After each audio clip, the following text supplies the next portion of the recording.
أعوذ بالله من الشيطان الرجيم بسم الله الرحمن الرحيم رب زدني علما اللهم نبئني بحقيقة الأشياء إلهكم إله واحد لا إله إلا هو الرحمن الرحيم لا حول ولا قوة إلا بالله۔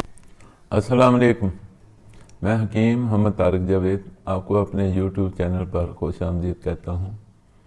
آج کا ٹاپک ہے ٹائمنگ، اس کے مسائل اور علاج۔ یہ ایک دقیق مسئلہ ہے، ہر کوئی اچھے نقطے کی تلاش میں ہے۔ جاننے والی بات یہ ہے، ٹائم یا وقت وہ چیز ہے جو خریدی نہیں جا سکتی۔ وہ زندگی کا وقت ہو یا جنسی قربت کا، اس کو سمجھیں اور اپنی ٹائمنگ کو جتنا چاہیں بڑھا لیں۔ ٹائمنگ کا لفظ زندگی کے ہر شعبے میں بولا جاتا ہے، لیکن شاید اس لفظ کو استعمال کرنے والے اس کے صحیح مفہوم کو کم ہی جانتے ہیں۔ ایک مثال سے واضح کرتا ہوں۔ ایک انجن کے سٹارٹ ہونے کا مطلب اس انجن کے پرزوں کی درست کارکردگی اور اپنے موقع پر صحیح عمل کرنا ہوتا ہے۔ اگر اس انجن کے پرزے درست کارکردگی کے اہل ہوں اور اپنے موقع پر اپنا کام سر انجام دے رہے ہوں تو وہ انجن اشارے سے سٹارٹ ہوتا ہے، درست تیل کھاتا ہے اور بغیر کسی خرابی کے لمبے عرصے تک اپنا کام سر انجام دینے کا اہل ہوتا ہے۔ اس کے لیے اسے اپنی ضرورت کا صاف ستھرا اچھی کوالٹی کا ایندھن، اچھا لوبریکنٹ، صاف ایئر کلینر اور اچھا کولنٹ درکار ہوتا ہے۔ اگر ان تمام چیزوں میں سے کوئی چیز بھی مقررہ معیار سے کم ہو تو انجن کی کارکردگی میں کمی آ جاتی ہے۔ میں نے ایک جملہ بولا، اپنے وقت پر ہر پرزہ اپنا کام درست طریقے سے سر انجام دے۔ اس جملے کو ہم اپنے جسم اور جسمانی افعال پر لاگو کرنے کی قطعاً کوشش نہیں کرتے اور بیرونی سہارے ڈھونڈنے میں لگے رہتے ہیں اور ناکام رہتے ہیں۔ سیلف سٹارٹ انجن اور دھکا سٹارٹ انجن کے فرق کو کون نہیں جانتا، لیکن فرق اور اصول کو اپنی ذات پر لاگو کرنے سے ڈرتے ہیں۔ آپ کا جسم بھی قدرت کا تیار شدہ انجن یا مشین ہے۔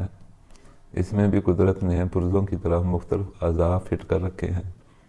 اگر ہر عضو اپنی جگہ اور اپنے مقام پر درست افعال ادا کرے تو انسانی صحت قابل رشک اور تندرست رہتی ہے، لیکن اپنی بد اعتقادیوں اور بدعمالیوں کے سبب ہم قدرت کی بنائی اس مشین کو غلط استعمال کرتے ہیں اور غذا کے نام پر فیول بھی غلط استعمال کرتے ہیں، تو نتیجہ کے طور پر مشین خراب ہو جاتی ہے یا اس کی کارکردگی میں کمی آ جاتی ہے، جسے ہم مرض کا نام دیتے ہیں۔ زندگی کے تمام معاملات میں ٹائمنگ کو بڑی اہمیت حاصل ہے۔ نہ وقت نہ زمانہ کسی کا انتظار نہیں کرتا۔ وقت پر کیا معمولی عمل بے وقت کیے بڑے کام پر بھاری ہے۔ اللہ تعالیٰ نے زمین پر زندگی اور زندگی کے لوازمات پیدا فرمائے اور انہیں وقت سے مربوط کر دیا۔ نیچر نے زندگی کا مقصد نسل کو بڑھانا قرار دیا۔ اس مقصد کے لیے جوڑے پیدا کیے، ان میں مواصلت اور کشش پیدا فرمائی۔ اس عمل میں سے ایک لذت رکھ دی تاکہ مخلوق اس عمل کی طرف متوجہ رہے۔ اس معاملے میں کچھ پابندیاں عائد کر دیں تاکہ انسانیت کے بیچ جیسی اعلیٰ اور ہر چیز ضائع نہ ہو۔ تمام حیوان اور جانور اس قانون اور اس کی پابندیوں پر عمل کرتے ہیں، صرف وقت مقررہ پر ہی جنسی عمل کی طرف متوجہ ہوتے ہیں۔ انسان چونکہ اشرف المخلوقات تھا، ان پابندیوں کا پابند یقینی طور پر قرار نہیں پایا، بلکہ اسے اختیار دیا گیا کہ وہ درست یا غلط راہ کا انتخاب کرے، کیونکہ صرف اس لیے آخرت میں اس نے اپنے اعمال کا حساب دینا ہے۔ جزا یا سزا پانی ہے، خیر اور شر کا چوری دامن کا ساتھ ہے۔ جب تک دنیا قائم ہے دونوں نے موجود رہنا ہے، لیکن شہوت پرستی کے عروج نے اعتدال اور ترازو کا پلڑا بے راہ روی کے حق میں جھکا دیا۔ اپنی غلط کاریوں سے انسان مبتلا آزار ہو گیا۔ مواصلت کے عمل میں دو چیزوں میں توازن قائم رہنا ہی اس عمل کی خوبی تھی، سختی اور ٹائمنگ۔ ان میں سے ایک چیز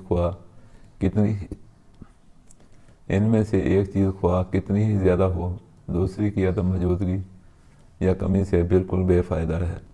ذرائع ابلاغ اور سوشل میڈیا نے ایک غیر حقیقی تصور ذہنوں میں راسخ کر دیا ہے۔ موقع پرستوں اور دولت کے پجاریوں نے اپنے دولت کمانے کے لالچ میں ہر حد پار کر دی، گھریلو زندگی اور خانگی نظام کو تباہی کے دانے پر لا کھڑا کیا ہے۔ وقتی ضرورت کو پورا کرنے کے لیے نشہ آور اور دیگر ادویات نے نظام صحت کو تباہی کے کنارے پر لا کھڑا کیا ہے۔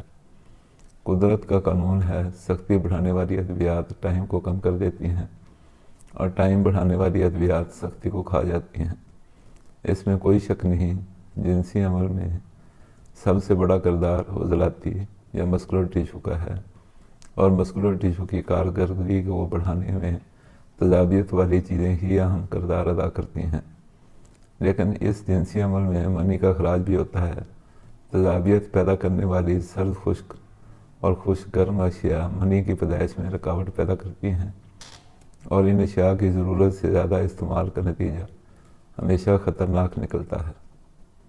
زندہ رہنے کے لیے سب سے زیادہ ضروری چیز جسم میں حرارت گریزی کا قائم رہنا ہے، اور تضابیت پیدا کرنے والی اشیاء، خواہ وہ ادویات ہوں یا اغذیہ، حرارت گریزی کی دشمن ہوتی ہیں۔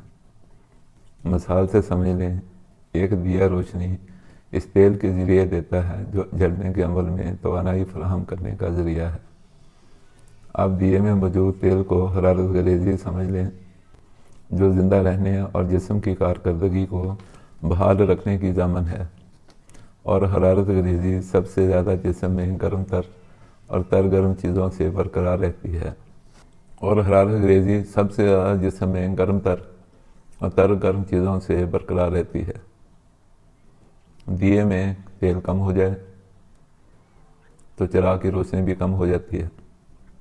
اس وقت اگر اس چراغ کی لو بڑھانے کے لیے چراغ کی بتی کو اونچا کیا جائے تو وقتی طور پر روشنی تو بڑھ جائے گی، لیکن اس دیے یا چراغ میں تیل پہلے ہی ختم ہو چکا تھا اور بتی بھی ختم ہو جائے گی۔ نتیجہ بہت خطرناک نکلے گا، فالج بھی ہو سکتا ہے اور زندگی کا چراغ گل بھی۔ جنسی عمل کو پرلطف اور لازوال رکھنا ہو تو اعضاء کے توازن کو برقرار رکھنا بہت ضروری ہے۔ وقتی نہیں، نیچرل ٹائم بڑھانے میں تر گرم اشیاء کا استعمال بہت اہم ہے۔ گرم تر سے تر گرم چیزوں کے استعمال سے حرارت گریزی اور منی کی پیدائش عروج پر رہتی ہے۔ جنسی عمل پرلطف اور صحت و جوانی کو دوام حاصل ہوتا ہے۔ انسانوں میں تمام جنسی امراض، خواہ زنانہ ہو یا مردانہ، ٹیشوز کی کارکردگی کے عدم توازن سے پیدا ہوتے ہیں۔ اگر ان ٹیشوز کے کام میں توازن پیدا کر دیا جائے تو سب مسائل خود بخود حل ہو جاتے ہیں۔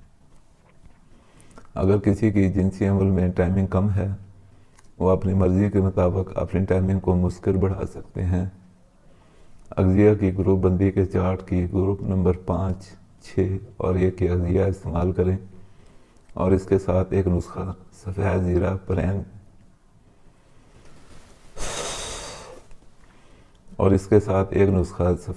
فرائی پین میں ہلکا سا بھون لیں۔ اجوائن خراسانی، دیسی اجوائن نہیں لینی، اور آگ کے زرد پتے جو پودے کے ساتھ لگے زرد ہو گئے ہوں، خشک، برابر وزن۔ اگر آگ کے سبز پتے پودے سے لے لیے تو دوائی کھانے سے الٹی آ جاتی ہے۔ ان تینوں چیزوں کو ہم وزن لے کر پیس لیں۔ صبح، دوپہر، شام ایک ماشا کھانے کے بعد پانی سے کھائیں۔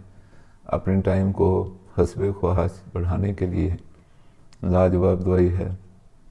ہمارے چینل کو سبسکرائب کر لیں، دوستوں عزیزوں سے شیئر کرتے رہا کریں، اور اپنی دعاؤں میں ہمیں یاد رکھیں۔ وعلیکم السلام ورحمۃ اللہ وبرکاتہ۔